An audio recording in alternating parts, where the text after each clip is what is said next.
In the most gracious speech, Her Majesty said, "My government will uphold human rights and democracy across the world." I will address that in the context of Israel and Palestine, an issue upon which I resigned from Cabinet nearly 7 years ago. I saw then at the heart of government what we see now, our government simply failing to implement its own stated policy. My Lords, we have a policy. We have a policy of a two-state solution, but we do not recognise Palestine as a state. Ministers refuse to even use its name. We have a policy of a peace process, but we have no appetite to initiate or prioritise one. We have a policy that settlement building is illegal and contrary to international law, yet there is no consequence where every year more and more settlers, supported by the Israeli government and diaspora groups, occupy more land in Palestine. We do nothing to deter Israel from expanding settlements, forced evictions and home demolitions. This is ethnic cleansing and is denying the reality of the state of Palestine to even exist. Our policy is that East Jerusalem is an integral part of a future Palestinian state, and yet we do nothing as extremists barge into homes terrorising Palestinian families who've lived there for generations. Our policy is to defend human rights, but no action follows as hundreds of Palestinian children every year are arrested, mistreated and incarcerated. Our policy is supporting international accountability and funding the International Criminal Court, but we oppose the ICC's investigation into war crimes in Palestine.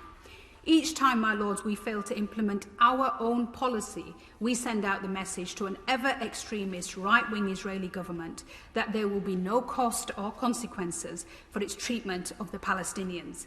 This total impunity is feeding Israel's prolific rise in far-right extremism, leaving a society fighting for its very soul. My Lords, often when we look at periods in history that were so overwhelmingly unjust, so clearly unfair, and where in retrospect we see appalling human rights abuses and cruelty, the way we rationalise the lack of action at the time is by saying we would have done more if only we knew then what we know now. So I want to put on record what we know now, so that there can be no doubt in future generations that we knew. We know about the dispossessions in Sheikh Jarrah, about the chants of death to Arabs in Jerusalem, about the attacks on worshippers in Al-Aqsa, about the attacks outside the Church of the Holy Sepulchre. We know in the West Bank, Palestinians and Israeli settlers live side by side, the former legally but under military law without the most basic of utilities, the latter 630,000 strong and growing, illegally present yet governed by civilian law and living in relative luxury.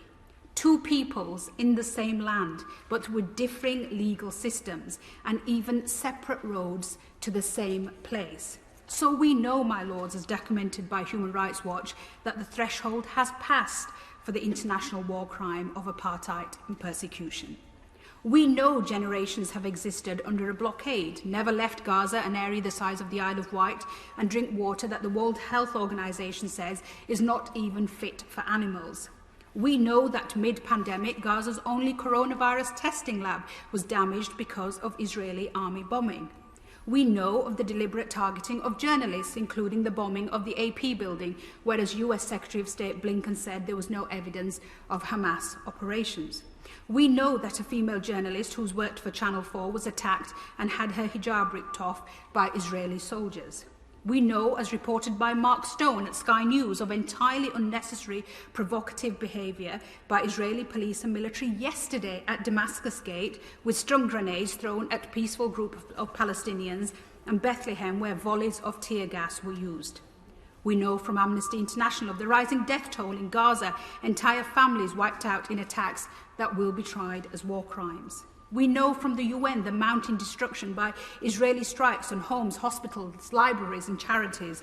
And we know about the incitement of hatred on official Israeli government platforms only this week on Twitter, posting verses from the Quran over a photo of bombs dropping on Gaza in an offensive attempt to argue that Palestinian destruction was ordained in Islam. And we know over the past week Israeli soldiers have shot dead 3 more Palestinian children in the West Bank. And we know, my Lords, that there will be zero accountability for this appalling violence. And our silence in the face of this makes our position, as I said when I resigned in 2014, morally indefensible. So I ask the government to acknowledge that you know, we all know, And in conclusion, I urge the government to stop responding to narrow political interests and listen to the Israelis and Palestinians who stand together to call for an end to occupation, to Israeli Jewish human rights organisations such as B'Tselem, and to the ex-Israeli soldiers of Breaking the Silence who, in the face of horrendous abuse, continue to speak the truth and point out how there is no military solution. I urge noble lords across the House to win the BAFTA-winning film The Present by Farah Nablusi, which in 20 minutes of heartbreaking storytelling lays bare the daily aggression of occupation and checkpoints. And I ask my noble friends, what can they say today from that dispatch box to Palestinians who want occupation to end? How do we ensure that our policy of the two-state solution is not a simple fig leaf policy to hide inaction, but a reality for the people of Israel and Palestine?